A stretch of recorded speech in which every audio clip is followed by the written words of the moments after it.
'Twas the night before Christmas at the NIAID. Not a lab coat was stirring, there was no one to see. The stockings were hung, but morale it was down, for Anthony Fauci was soon leaving town. But for now Tony nestled all snug in his bed, while visions of CNN danced in his head.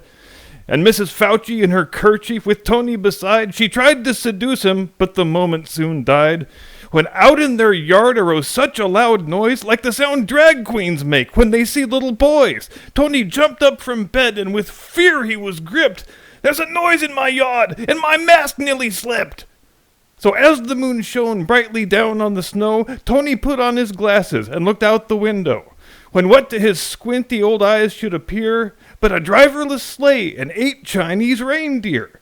"Since I don't see a driver," Tony thought to himself, "I'd like to take over, but I'm small, like an elf. My legs are so short and the reins are so long that if I try to drive, things could go quite wrong." But the beasts they were with him, they gave him support, and Chinese reindeer driving became his favorite sport.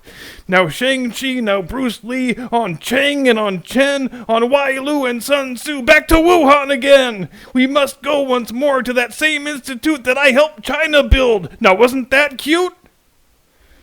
Now the reindeer were Chinese and communist too, but they all said to Fauci, "That's messed up of you. The lab and the virus gain-of-function research. It's your fault for 2 years no one could go to church."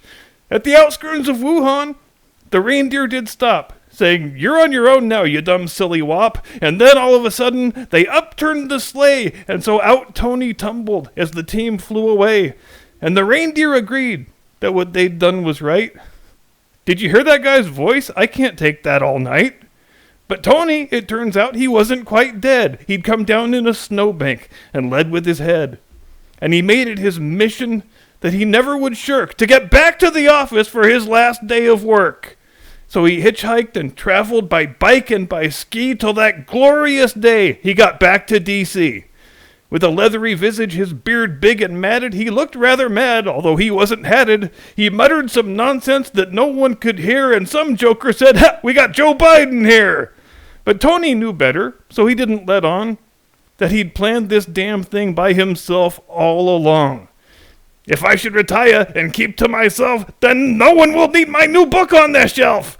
So I cooked up some drama, I think you might say. How else will I stay on TV every day? So if you thought Tony Fauci was out of your life, then think again, assholes. I'm like your ex-wife. You'll never be rid of me. Never, I say. Merry Christmas, you dopes. Have a great fucking day!"